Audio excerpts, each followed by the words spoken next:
시청자 여러분 안녕하십니까? 2020년 새해 첫날 BOA 모닝뉴스 시작합니다. 이 세계 최대 소프트웨어 기업인 마이크로소프트사가 자사회원의 개인정보를 빼돌린 혐의로 북한과 연계된 해킹 사이트를 고소했습니다. 이 고소당한 해킹그룹은 주로 미국 정부나 연구단체, 또 핵이나 인권단체 관계자들을 표적 삼은 것으로 알려졌습니다. 김영교 기자가 보도합니다. 마이크로소프트 MS는 지난 30일 자사 웹사이트에 올린 성명을 통해 미국 내 컴퓨터에서 극도로 민감한 정보를 훔친 혐의로 북한 해킹그룹 탈리움을 상대로 소송을 제기했다고 밝혔습니다. MS는 지난 18일 관련 소장을 미국 버지니아주 동부지역 연방법원에 제출했습니다. 해킹그룹 탈리움이 버지니아주에 등록된 인터넷 도메인 주소를 이용했기 때문입니다. 지난 2010년부터 활동한 해킹그룹 탈륨의 규모나 정확한 실체, 위치 등은 알려지지 않았습니다. 하지만 MS 측은 소장에서 이들이 북한 해킹단체와 연결돼 있다고 주장했습니다. 탈륨은 주로 미 정부기관과 대학 직원, 싱크탱크, 핵과 인권단체 관계자들을 표적 삼았습니다. 해킹 수법으로는 스피어피싱이라는 기술을 사용했습니다. 한메일, 지메일 등 인지도가 높은 메일 사이트에서 메일이 온 것처럼 위장해 사용자의 로그인을 유도한 뒤 아무나 연락처, 일정 등 민감한 정보를 빼낸 겁니다. 또 마이크로소프트의 인가 웹사이트인 것처럼 보이는 가짜 웹사이트로 이용자들을 속이고 악의상어나 쥐를 뜻하는 단어, 렛을 합성한 김정렛 같은 이름의 악성 코드도 유포한 것으로 나타났습니다. 피해 규모가 어느 정도인지는 밝혀지지 않았습니다. MS 측은 소송을 제기함에 따라 탈륨이 해킹 활동에 이용하는 50개 인터넷 도메인 주소를 압류할 수 있게 됐다면서 해당 사이트들에서의 해킹 공격은 현재 중단됐다고 밝혔습니다. BOA 뉴스 김현교입니다. 미국 사법당국 차원의 대북 제재 관련 조치가 늘고 있는 가운데 이 새해 북한과 관련된 소송에서 어떤 판결이 나올지 관심입니다. 제재 위반 혐의로 북한 선박을 몰수 매각했던 2019년에 이어 이 새해 주목되는 북한 관련 소송과 형사 사건을 김시영 기자가 전해드립니다. 2020년 북한과 관련해 가장 주목되는 미국 사법부의 판결은 북한 정권을 상대로 한 푸에블로 승조원들의 민사소송입니다. 1960년대 북한에 납포됐다 풀려난 푸에블로 승조원과 가족 그리고 유족들은 당시 승조원들이 북한에 억류됐던 344일 동안 고문과 구타 피해를 입었고 외상 후 스트레스 장애 등으로 고통받고 있다며 소송을 제기했습니다. 워싱턴 DC 연방법원은 지난 10월 북한이 원고 측의 모든 청구에 책임이 있다며 사실상 원고 승소 판결을 내렸습니다.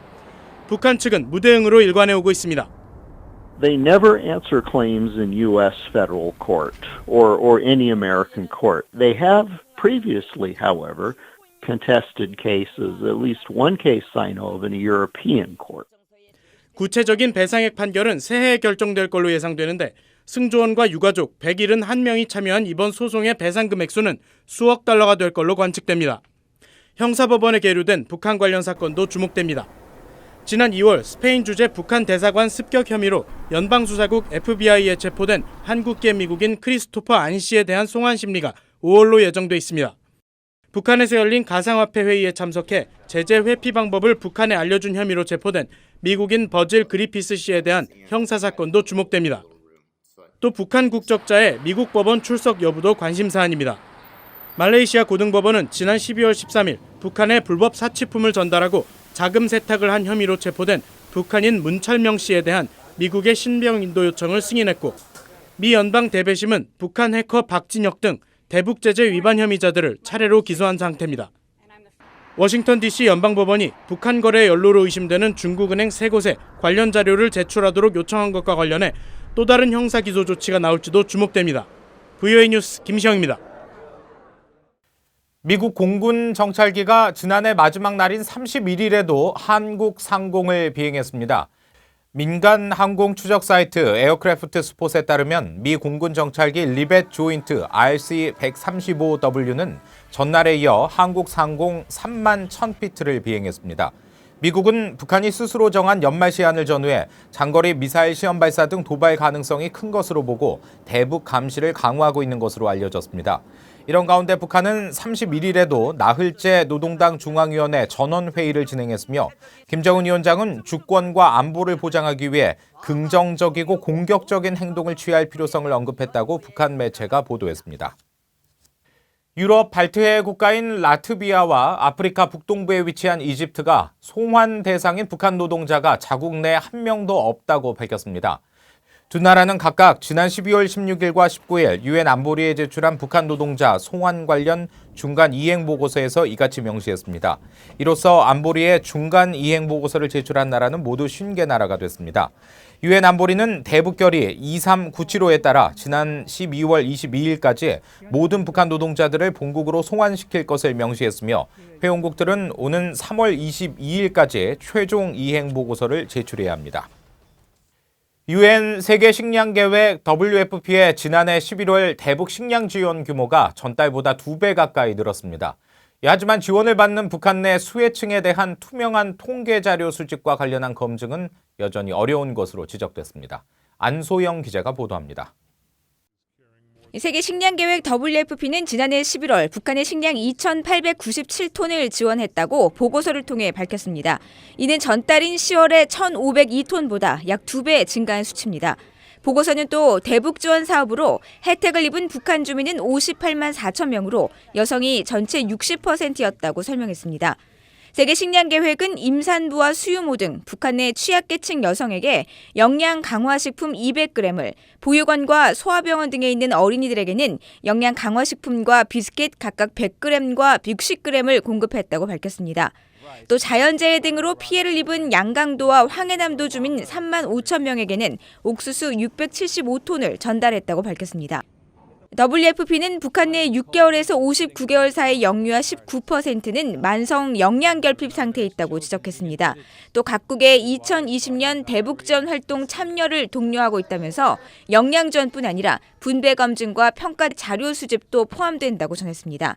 특히 대북 지원 사업 동참국이 점차 늘고 있다면서 프랑스와 리히텐슈타인을 비롯해 노르웨이와 불가리아가 WFP를 통해 첫 북한 지원에 나서 대북 지원 공여국은 한국과 불가리아, 캐나다, 프랑스, 인도, 리히텐슈타인, 노르웨이, 스웨덴 등 10개 나라가 됐다고 밝혔습니다.